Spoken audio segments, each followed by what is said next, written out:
Ito, para sa pangkalahatan din ito, siyempre, yung mga iba hindi sila maniwala dito sa rituals. Pero maras lang yung mga hindi, kailangan ito sa tagal ng panahon ito. Kaya lang natin, we're running out of time. Siyempre, parang tamamaalam din natin dun sa nagkaroon tayo ng ritual dun sa kabababa ko lang. So, Tatang, ako na lang magtatanong Tanghang kasi marami ang nasasabi na bakit kailangan pa daw mag-shutdown or reset. So at least galing na yan sa iyo, Tang. Or kumbaga, misis mo na to sa buong mundo para at least marinig din nila. Kung isa dami ng nag-aangkin, kung sa iba't ibang klase ng kinakain, kaya iba't ibang ugali na rin yung saka ang purpose nito is para sa kalahatan. Kahit mga kalaban, mamahalin natin yan. Kasi, masasabi lang nila doon kasi yung kanilang knowledge hanggang doon lang kasi gumagawa lang sila ng pagsisisihan nila.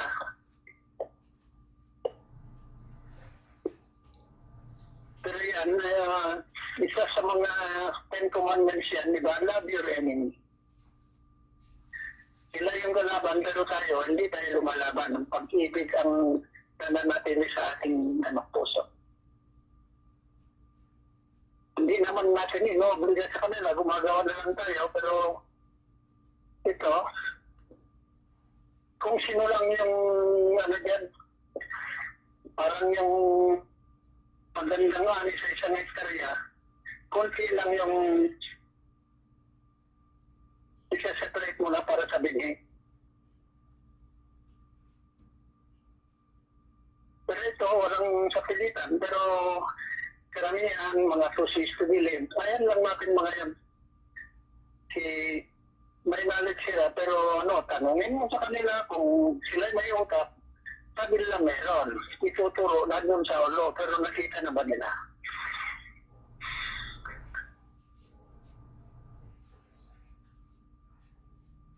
Tang, your time po. Ibibigay ko lahat ng oras sa iyo, Tatang. Habang at least, I will take this opportunity. At least, marami po nakikinig, Tatang. Hindi ko pinapakita yung at least hindi yung number mo. Ito, kung sa isip ng mga iba na ito, kung ito'y kalokohan lang, kalokohan lang sa kanilang isipan. Kasi this is very confidential, pero hindi tayo naghanda dito. We are only co-workers para dito, para sa programa ng Panginoon. Ayan lang natin yung mga dyan, recorded naman doon sa confidential books. Recorded yan. Pero false accusation lahat yan.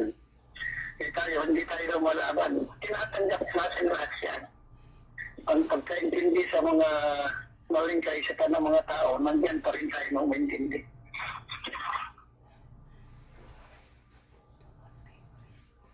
Yes, Tatang. Kasi pag pinaubayan natin ito sa lahat nito, hanggang ngayon, marami pang umikot-ikot, pero hindi sila maka-entry. Ang kala nila, parang ganun-ganun lang. Yung sinasabi ko, magtanim na lang tayo ng gamot ako. Para 3 to 4 months talan nyo, kayong naglagay dyan, ikaw pa ako. Pinagkatiwala lang sa ating dito. At ginagampanan lang natin ng kautusan. At hindi lahat inutusan.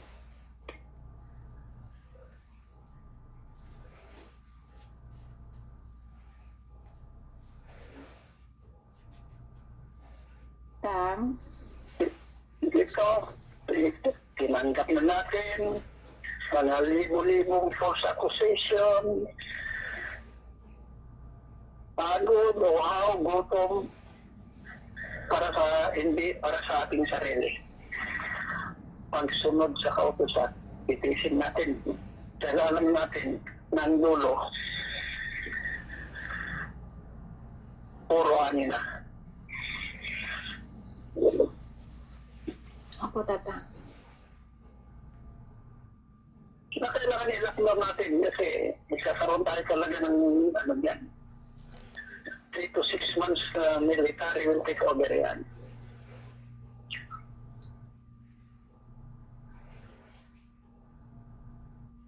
Tatang, marami pong Para sa katuparan, ni Lord Marcos, it's not a family name, it's a mission.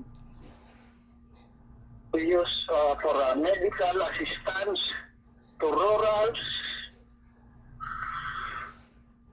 communities and other sectors. Kaya hindi isang grupo lang ang implementor. Lahat ng mga umaaway sa atin na hindi naman natin sila kaaway. Benefited sila lahat dito.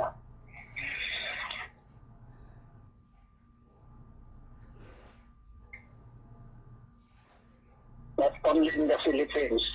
Ito pala yung umpisa ng biggest phenomena that shall happen in this whole world shall be start and begin in our nation, the Philippines.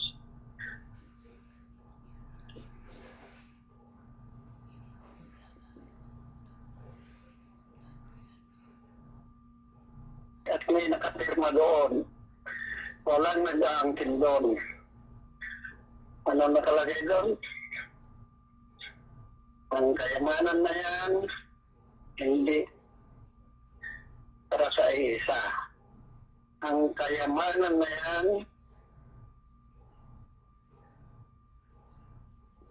hindi for the present government. But ang kayamanan na yan, this work is intended to all Filipino peoples, especially the poor. That's the real essence of bagong lipunan. Pagbabago, tunay na pagbabago ng ating lipunan.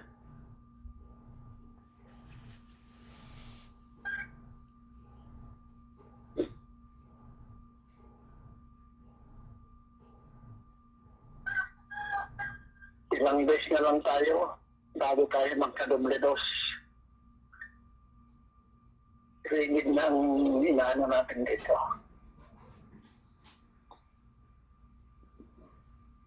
Maraming nag-o-offer dyan, pero nagtatago pa rin tayo ng lantad. Hindi ako yan. Hindi lang yung ganun halaga. Million of millions ang kanilang offer, pero ang ibubunga, hindi maganda.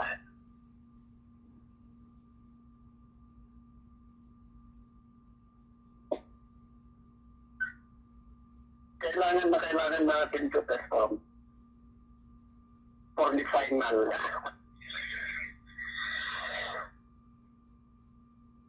Hindi 58, hindi 60. It's on the 59. Mean to say, hindi na lang for 9 ito. 999.99, hindi na 0.9. Kaya 59 yan.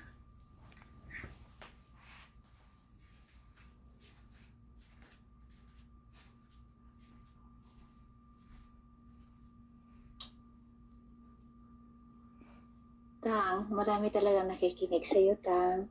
Okay. Ibibigay ko talaga ang time sa iyo, Tang. Oh.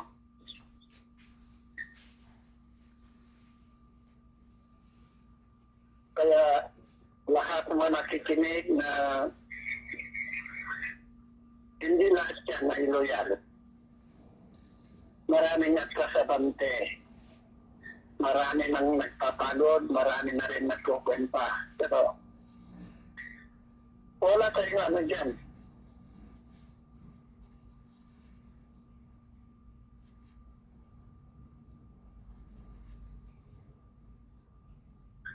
Kaya mga kasabante, dinidelay nyo ang pangayong sarili.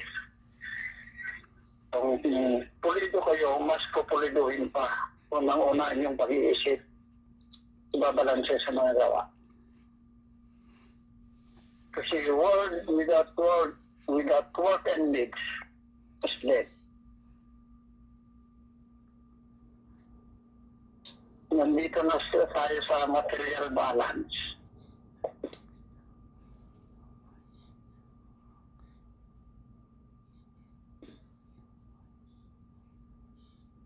We have to maintain the dignity and integrity, help one another. So let us go together, let us help one another.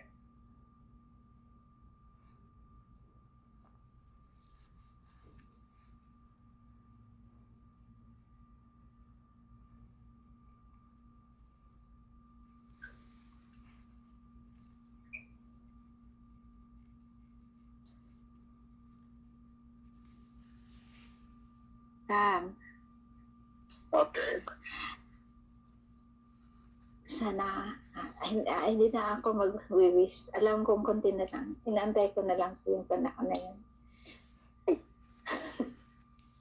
Maraming salamat po, Tatang, sa lahat ng sakripisyo niyo. Alam po, marami po ang naluluha ngayon, nakikinig po sa iyo. So, yung message mo na lang po sa ating mahal na Rina, kasi alam ko nakikinig din po siya, Tang. Ito, umiiwas tayo sa mga kasi a lot of intruders, mga dyan. Alam ko rin na pati yung mga kondyan, nakikinig. Kaya para medyo maiwas-iwasan tayo yung mga kapahamakan nyo. Huwag na lang tayo magtampo kasi bawal ang tampururot dito. Bihira lang ito, pero kita ni scam na hindi na ganito, hindi na lang tawag-tawag kasi marami tayong iniiwasan para lang maposto itong si Dr. Jose Rizal na failure, Dr. Mangado na failure, Mrs. Christ failure din. At lahat mga ginagalaw natin continuity. At nandito na tayo sa Omega, inumpisahan nila. Nagdugtong-dugtong lang, kaya idugtong din natin. Ang kanila kasi Alpha and Omega sila. Tapos tayo naman ngayon, key-readers na. Key-readers program, Omega to Alpha na tayo.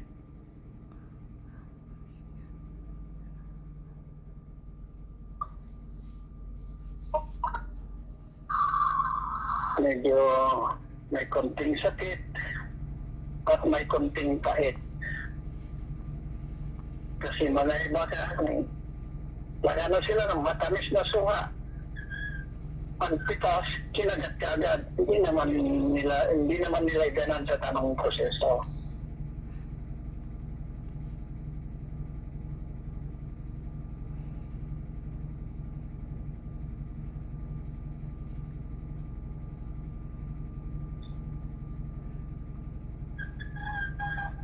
Nasa tamang proseso tayo.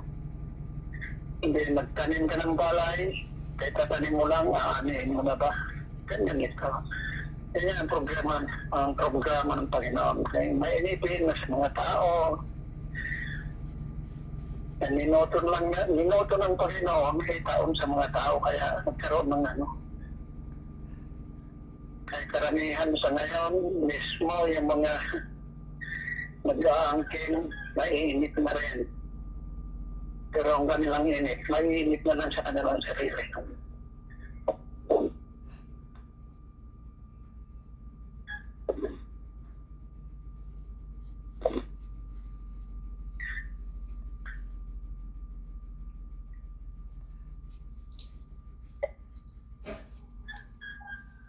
Kaya lang natin, huwag tayong mag-apura na bihira lang ang boses.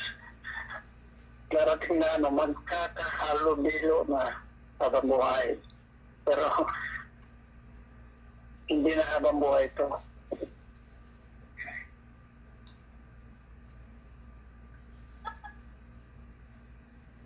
Just after this, Mamahalang na tayo sa lupo, pero hindi pa tayo pwedeng mamahalang sa lupa, kaya nag-iingat tayo. May lagyan na lang natin sa tama. Meron tayong ibang nakahanda na rin sa lahat kung saan ilalagay ang nararapat ilagay.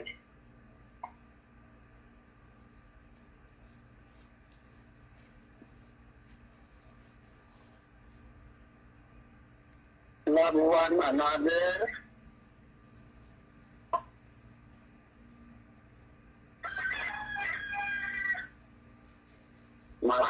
Mahalin natin ang kapwa kasama, basta kapwa natin. Pati mga away, mahalin pa rin natin yan. Kasi ginagawa lang nila yun kasi hindi nila alam ang kanilang ginagawa. Anong gagawin natin sa hindi alam ang ginagawa, patawarin sila.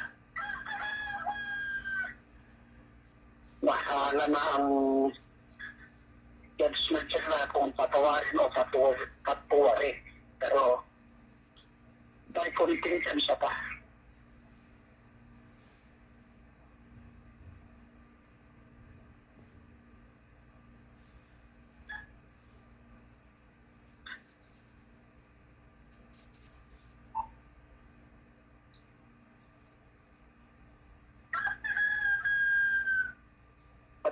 Iingatan lang natin ito kung natin dito sa social media ngayon. Kasi marami na tayong hindi na lang material. Kung minsan mga material, may material, hindi nakabantay sa sarili, ginagamit pa rin nila.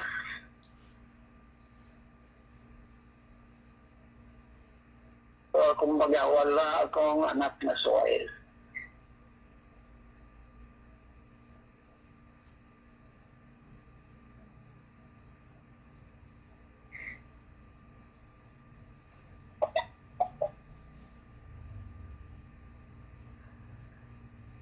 So,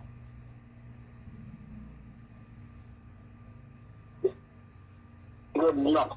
Good luck. Good luck to everyone.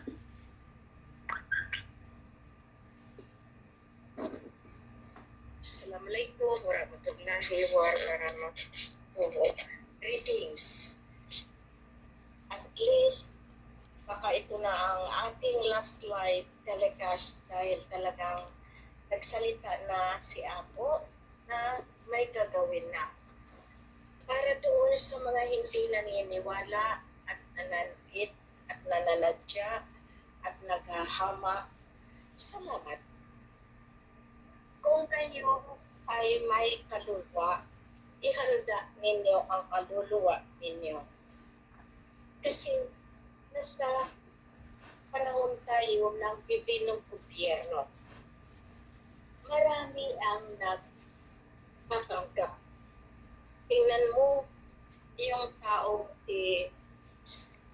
sino ba yun? Yung parang isa na lang ang uod, pwede na siyang manahimik. Nagsasalita ng mga sindikato tayo, na manluloko tayo, pero naka-uniforme siya. Saang sekta siya? Saang grupo siya? Hinihikayat ko ang bawat isa. Habang may panahon pa kayo, ako, tingnan ninyo, inabuso ko ng gusto ang aking katawan. Inabuso ko ng gusto ang aking katawang lupa. Kaya, nakahiga ako palagi. Bakit? Nung ako'y umuwi, matindi ang aking enerhiya. Umaakyat sa bundok, tumatawid sa dagat. Pero nagpakita ba ako na mahina ako? Hindi. Dahil kailangan kong tayuan. Ilang isang ito sanda. Si Ama Ali, nauna, sa spiritual na pamumuno. Kasi hindi man siya pwedeng katawan at spiritual at the same time. Mahirap kaya tumawid, iwanan mo ang katawan mo. Mahirap yung senaryo na iyan na kami, pag meron kaming mga ginagawa, mahirap mag-trans. Mahirap iwanan ang katawang lupa. Kasi baka ibang espiritu.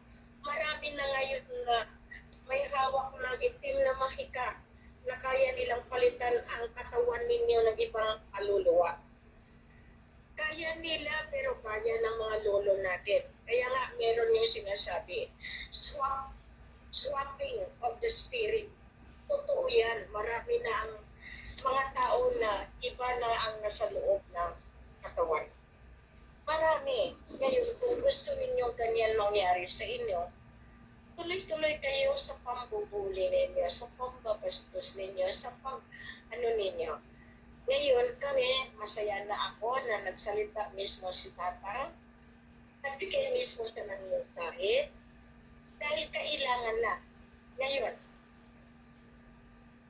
paalala doon sa mga taong naniningit at nagsasabing scammer. Nangungulekta. Yung perang nakolekta sa inyo, minadali ko yan. Kaya nga meron tayo programa sa t-shirt. May programa tayo sa advance IT payment.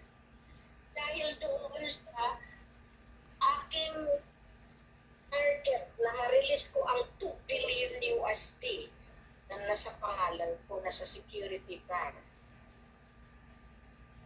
Alam nila yan, alam ng mga layman ng farm.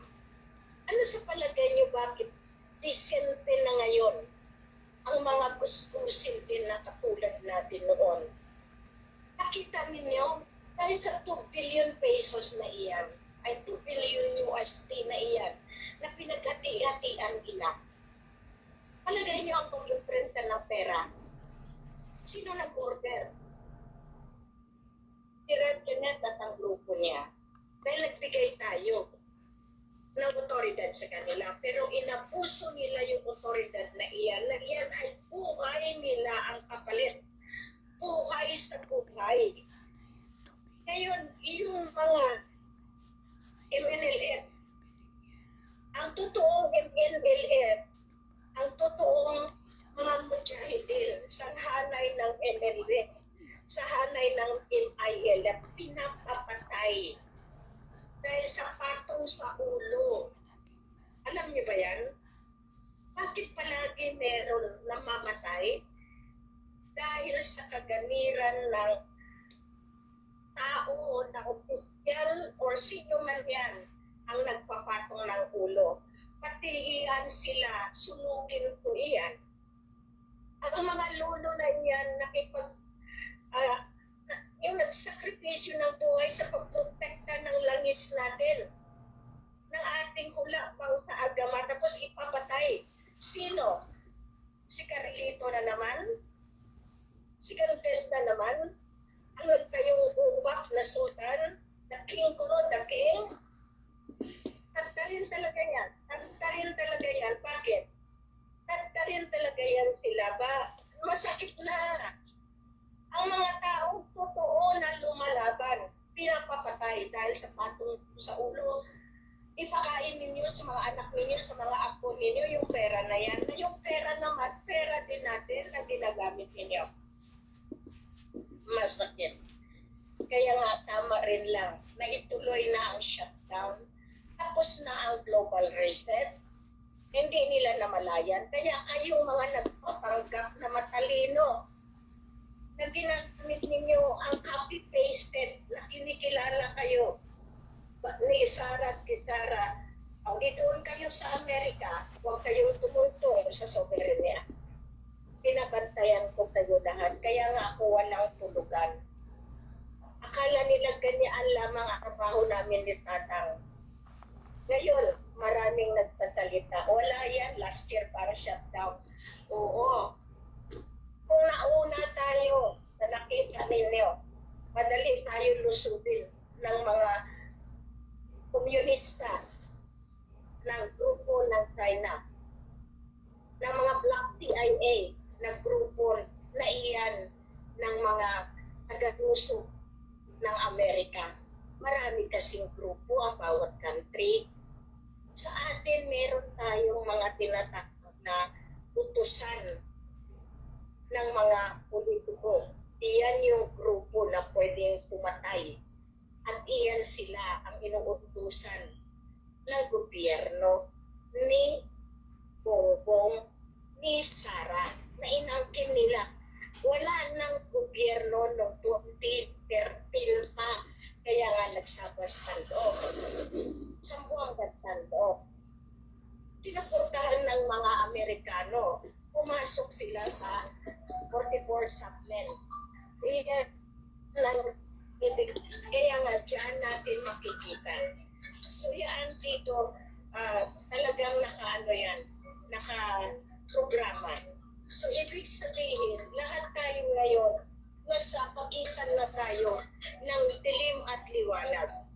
Kung gusto ninyong lahat kayo ay magiging isang kapanalig namin sa bagong henerasyon at bagong mundo, the New World Order, na yan ay akala nila gawa ng mga Illuminati. Dalawa kasi palagi ang nagiging natin. Okay, so paalam sa inyong lahat. Basta January 22, 2026. Yan na yung TWA 1878. Yan na yung sinasabi ko sa inyo na maglalaho muli ang panahon na kung saan tayo ay pinamunuan ng dilim na mga gobyerno. So, buhayin natin ang gobyerno ng Diyos sa masalupa. Diyan natin makikita kung bakit kami ni Apo nagpapakamatay araw-gabi sa pagbantay ng kalupaan ng hulak bangsa ng kalawakan ng kailaliman para tayo ay kilalanin muli sa balat ng lupang ito na meron pa rin makasaysayang mga pamumuno sa pamamagitan ni Apo Lakay, ang divino gobyerno na sinasabi na nakaugat mismo sa kalangitan, sa kailaliman dahil sa 7